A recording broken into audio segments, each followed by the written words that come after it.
Welcome back, or welcome if you're just joining us. It's the France 24 debate, and we're second-guessing, or rather guessing, what Donald Trump's policy towards China is going to be after that telephone call he got over the weekend from the president of Taiwan that he took and that he talked about taking, and the announcement this Wednesday of a very pro-Beijing pick for ambassador to China, the governor of Iowa. With us to talk about it, James Lacy, former trade official in the Reagan administration, Trump delegate at the Republican convention from California. He's in Los Angeles, the author of Taxifornia. Welcome back. Welcome back as well to André-Luz Krog-Petri, the founder of A Capital. We're with Chunyan Li, the founder of Feda Consulting, which brings together Chinese and French and European businesses. Exactly. And also with us, Alice Ekman of the French Political Science Institute, IFRI. Thank you for being with us. We can show you what the Chinese Foreign Ministry has said about that phone call that we've been talking about. Their spokesperson, the foreign minister himself, well, playing down the call, saying it was a petty ruse, a small trick by Taiwan. It will not change the international bedrock of the one China policy that the U.S. government has adhered to go for years. Of course, we don't hope it will be interfered with or damaged in any form. I must say, Chunyan Li, the reactions have been very hard in the press, but the official reactions have been understated on the part of the Chinese. Yeah, so far there haven't yet many reports, on the call between Trump and Taiwan. And I think the Chinese government tries to minimize the impact of this call. So that's why they said that it's just a small trick of Taiwan. And I think also the one China policy, which has been confirmed or on the international plan since 1979, it will be really difficult to change that, because for all the countries which wished to establish the official relationship with China, we had to, firstly admit this principle. So for the time being, I think for Taiwan, even that they plan to do some changes, I think it will be difficult to really change that over the short and medium. James Lacy, you agree that the one China policy is not going to go away? Yeah, I don't think that just accepting this call is going to change the overarching policy. But, what you've just heard is a statement that China basically agrees with Donald Trump, that this call was no big deal. And I think that Trump was basically accepting congratulations with an understanding that Taiwan does have a relationship with China. But I don't think that it signals any huge policy difference. I think that it underscores the fact that Trump campaigned stating that there were all these policy issues with China that he hoped to address when he became president, and I think he's on that road. Alice Ekman, on this point, it's just a phone call? It's a phone call in an already tense context. We have to remember that there were presidential in Taiwan as well before the US election, right? And we have a new elected Taiwanese president, at least acting as a president, and is considered as such in Taiwan, which is called Tsai Ing-wen, which is DPP. We don't have, her party and herself don't have such good relation with Beijing in comparison with the KMT, who was previously and there are fears power. she might try to declare independence. How founded are those fears in Beijing? Declaration of independence, I don't think it's really on the program, given that you have a lot of. It is a very subtle issue, cross-strait relation. But what is sure is that the situation is tense because of the 1992 consensus. What we call the 1992 consensus is something that both Taiwan and Taipei and Beijing kind of agreed in 1992, saying that there is one China, but they have a different definition of what is China. Taipei considered that China is ROC, whereas Beijing considered that China is PRC. Tsai Ing-wen, current Taiwanese president, is not comfortable with this expression, so she has not formally mentioned this expression in her inaugural speech in May, or right after the election in December and then January. So already before the call, Beijing was quite unhappy with Tsai, with the current Taiwanese administration, and the situation was quite tense. At many levels, less tourists going, mainland Chinese tourists going to Taiwan. You know, you have a very significant amount of Chinese tourists visiting Taiwan, and this number has increased during the KMT presidency, the previous presidency in Taiwan. Then you have also pressure from Beijing on what we say the international space of Taiwan in international summits, organizations, and meetings. And then you also had, since September, PLA aircraft flying over Taiwan. So the situation is already tense. So if you take this context into account, yes, the phone call is more than symbolic because it's tension over tension. All right, on the hashtag F24 debate, Handsome Jake tweeting, the Trump-Taiwan issue to me isn't that he accepted the call. The problem to me is that he has no idea that it was an issue. Our panel, of course, in disagreement on that. But James Lacy, let me ask you, regarding these revelations that there was lobbying on the part of the former Vice President and Senator Bob Dole, is Dole the man whispering in Trump's ear? Well, it should come as no surprise that Taiwan has been lobbying in the United States for a number of years. As a matter of fact, when the diplomatic relationship changed in 1979, Taiwan's diplomatic presence reverted to basically a nonprofit organization. And from that point forward, they've had many lobbyists that have been trying to help them, specifically with purchases of military equipment so that they could protect themselves from the mainland Chinese. And they do have a big military in Taiwan, and they're an awful big customer of the United States for military. So most of the lobbying has been to try and focus on getting updated equipment and defensive works for Taiwan. And but we saw also the robust language in the Republican Party platform that came out of the convention. Well, that's no surprise either. I mean, you know, I've attended the 1980, 1984, 1988, and 2016 Republican National Conventions, and all of those delegates at all of those conventions could articulate a pro-Taiwan policy, even though we have this one China policy and we had the derecognition in 1979. But the reality is that Taiwan is a functioning economy. The trade relationship is very important with the United States. And this current diplomatic situation that we've had for the last 40 years is becoming almost farcical. Now, I don't think that the U.S. will be changing its one China policy, but I do think that Taiwan is an arrow in President Trump's quiver to try and do the things that need to be done to equalize the trade relationship with China and improve the U.S. economy. All right, we were talking, it's exactly what Andre was saying just before the break, Chunyan Li, which is here's a guy who's going to turn the tables on China and give them a taste of their own medicine when it comes to negotiating. Yeah. How is it going to work? I think it will make things more complicated because the relationship between Beijing and Taiwan has already been complex, over the past years.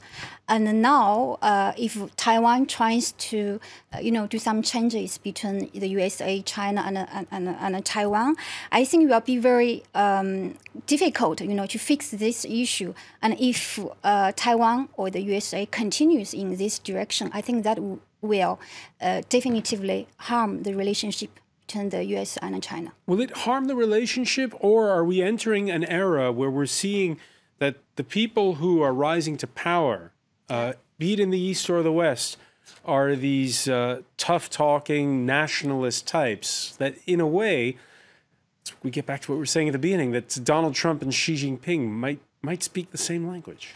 Yeah, I think, yeah, that depends on the angle to observe this incident, I call it. I think for the time being, the situation is intense, as mentioned, because the one China policy is really a bottom line of China. Bottom line is a bottom line. If you touch that, then the situation will be really very difficult to fix.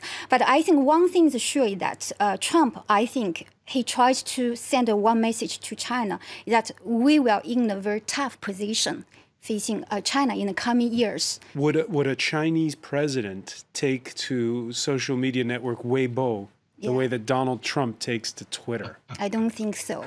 Because, you know, we have different ways of resolving conflicts in China. We don't like conflicts in China. We don't try to create conflicts, you know. So I don't think we'll use that. Let's go back to those Sunday tweets by Donald Trump. In it, he said, did China ask us if it was okay to devalue their currency, making it hard for our companies to compete, heavily tax our products going into their country? The U.S. doesn't tax them, he says, or to build a massive military complex in the middle of the South China Sea? I don't think so. Andre Pietri, tell me, what's your reaction to those tweets? Look, you know, I'm investing a lot in technology, and the big word about all corporations in the world is disruption. And I have the impression that Trump is really disrupting politics. I mean, look at what's happening. And in Europe, I'm passionate about Europe, and I'm looking at our foreign affairs minister, who has not this name even in Europe. I'm almost dreaming of somebody who can have such much airtime as Trump is achieving. What is Trump achieving? And again, I'm not supporting what he's doing, but he's achieving to make international relationships much less this little elite thing, but making it probably a little bit more popular.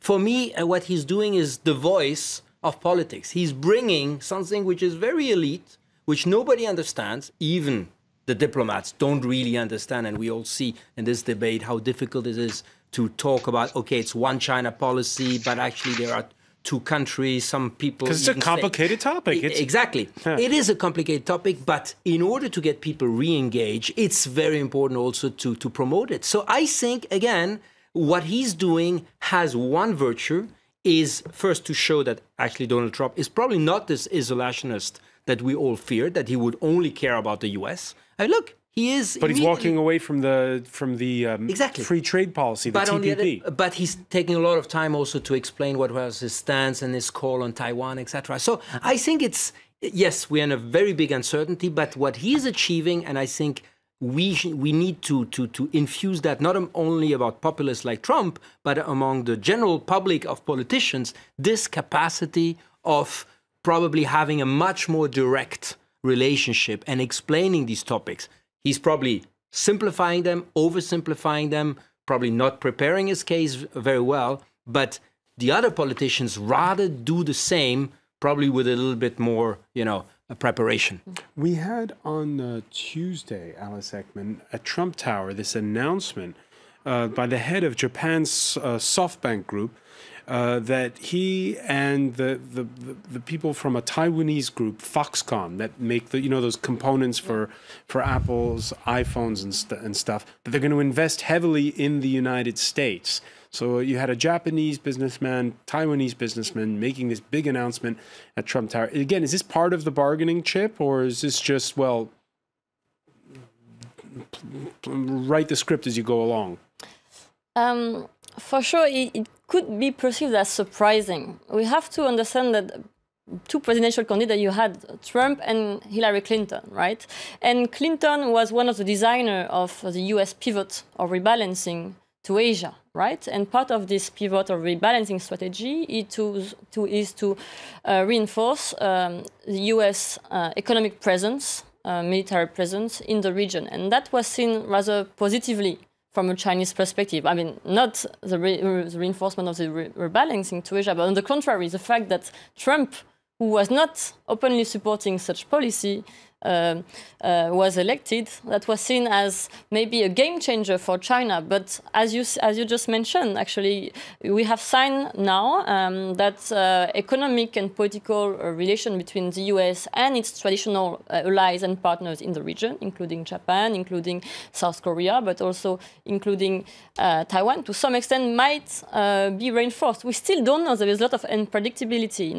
It's hard really to anticipate, but I'm not sure that the rebalancing to Asia will erode after Trump's election. Not sure it'll erode because remember he also said on the campaign trail that when it comes to, hey, we're tired of paying for South Korea and Japan for their military. But we see contradictory signs here. And I wanted to highlight something else regarding the tweets that you mentioned earlier. Trump mentioned Taiwan, obviously, but he also mentioned South China Sea, right? Yeah. He mentioned South China Sea. And this is quite important because South China Sea is a flashpoint, right? It's also a point of tension, not only between China and the US, which have completely different vision on the issue, but China and many of its neighbors in the South China Sea, including Vietnam, including Philippines, etc. So I would say that in a very short amount of time, in less than 2 days, Trump mentioned two of the core interests, or at least flashpoints, that are seen by Chinese foreign policy as core interests. And we have to take into account that from a Chinese foreign policy perspective, there is a strong hierarchy of priorities. There is this flashpoint, this core interest, where China has a clear position and China does not want to negotiate or adjust its policy. It's clear-cut, it's part of its core interest, it's part of its sovereignty. That's how Beijing is communicating. I'm not saying it's good or bad, but that's what's perceived from a Chinese perspective. So from a Chinese perspective, the double tweets on Taiwan as South China Sea means that whatever the communication strategy, maybe they want to downplay it, but in real life, let's say in Beijing, I'm pretty sure that they are very annoyed, not to say pissed off, with this tweet. And I'm pretty sure that in the coming days, they will adjust not just the communication strategy and response toward this tweet, but also their own strategy towards Trump. In which way will they readjust? I was betting before, before the tweet series and just after the election, it was very hard to anticipate. But I was betting that Beijing would try to seduce Trump in the first stage, in the transition time period, just to see how he would react. And I was betting that China would test Trump more than Trump would test Xi Jinping. But in that case, I think they will readjust toward a tougher stance toward Donald Trump himself. Very briefly, James Lacy, with Trump mentioning the South China Sea, and where, by the way, Taiwan also has claims, most notably in the Spratly Islands. Does that mean that the U.S. is willing to continue, despite what was said on the campaign trail, with its role as gendarme, if you will, that stands up to China in those waters? Well, I think it will happen. And, it's not just Taiwan that has claims that are affected by China. Japan has claims to certain islands, and the Philippines has claims to certain islands that China has been transgressing against. So I think from the standpoint of our Pacific allies, this is not just a bilateral problem. It's one that our allies are all concerned with. I wanted to just briefly mention one thing, though, about the genius of this trade policy by Trump. People need to understand the political ramification. Republicans lost in 2008 against Obama. They lost in 2012 against McCain, and they lost critical states where we had lost manufacturing to China: Wisconsin, Michigan, Pennsylvania. All those states came in for Trump, and Trump has given the Republican Party a path to victory. And, if these trade policies are to be criticized... You mentioned John McCain. He penned an editorial op-ed piece in the Financial Times this Wednesday where he denounced the fact that the U.S. is walking away from the TPP because China's got its own policy, its own free trade deal that it's touting. He says politics abhors a vacuum, and Asian countries will gravitate towards China if U.S. influence is perceived as declining. Yes, he did that, and yesterday he put out a press release praising Donald Trump for his selection of Secretary of Defense. So Trump has created an opportunity for Republicans to win in a way that John McCain has lost nationally. And I think that the import of the policy is that other larger issues, like, for example, the who is selected to the Supreme Court, which have been held into the balance, are going to be achieved because of Republican control that Donald Trump was able to achieve through these trade policies in the campaign. Yeah, can I just comment on what has been said from our friend of Los Angeles? I think in international system market and a very globally connected market, you cannot isolate, different parts. All the countries impact. Can't say one thing one day and another the right, next. And we cannot say that the USA is absolutely white, China is absolutely black, and especially in the international market. I think the best solution is a win-win relationship. So let me just take a very short example.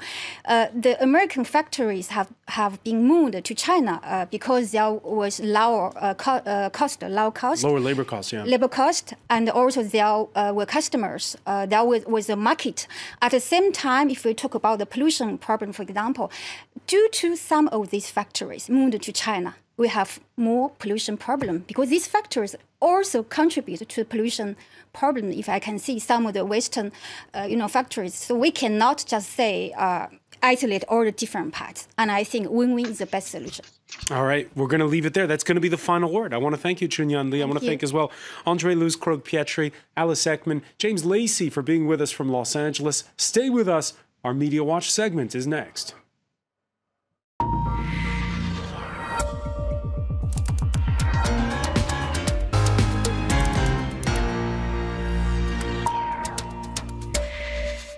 And we say hello to James Creedon.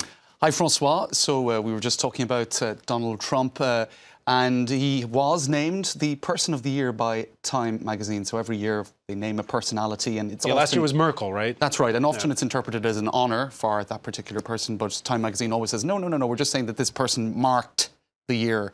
So anyway, that always generates a degree of discussion. I noticed this. It says, President of the Divided States of America, it says on the cover. Well, we're now apparently in a post-truth age, according to, was it the word of the year identified by the Oxford Dictionary. And indeed, there are different interpretations of facts, of reality. And indeed, there's a lot of people are criticising the mainstream media, Time representing the mainstream media. So I think in choosing Donald Trump and in then, I guess, editorializing a bit by calling him the president of the divided states of America, and perhaps Time we're hoping to appeal to everybody, right? Because those who don't like Donald Trump, they will agree with the fact that he represents a very divided United States. Those who do like Donald Trump will be quite happy to see him as Time Person of the Year. But the actual comments on this tweet, I think, in itself says a lot. The MSM, the mainstream media, hates Trump, and although he was Person of the Year, they say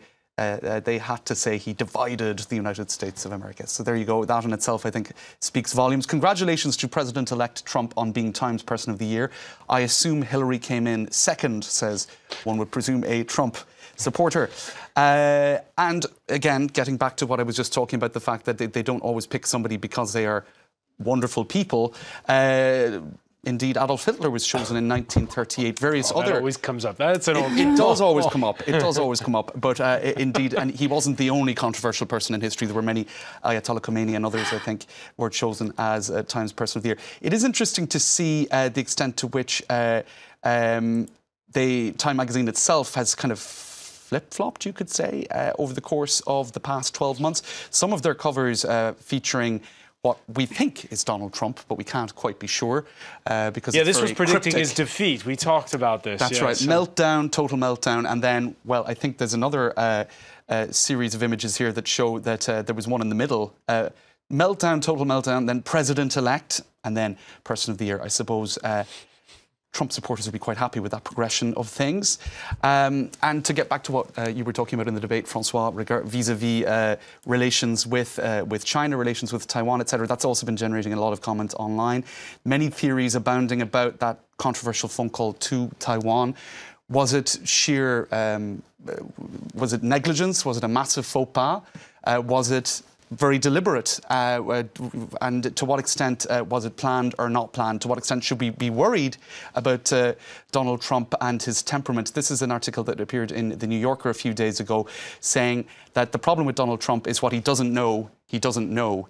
But in fact, the people he surrounded himself with know what he doesn't know. In other words, is he open to being manipulated? Is he open to being influenced by people who have perhaps certain plans? They mention John Bolton, former ambassador to the UN, US ambassador to the UN, who had a long meeting with Donald Trump prior to this phone call, who has in the past called on the US to use the Taiwan card, as he says. In other words, to create tensions with Beijing for what he considers would be the US benefit down the line. In any case, The New Yorker says this is somewhat worrying because it means that he could be open to being manipulated by perhaps individuals with an agenda that he doesn't fully grasp. That's one theory. There are many theories as to what happened. All right, many theories indeed. I want to thank you, James Creedon. And again, we'll have to see who is whispering in his ear and whether or not he is the man calling the shots. Indeed. I want to thank our panel once again. Thank you for joining us here in the France 24 debate.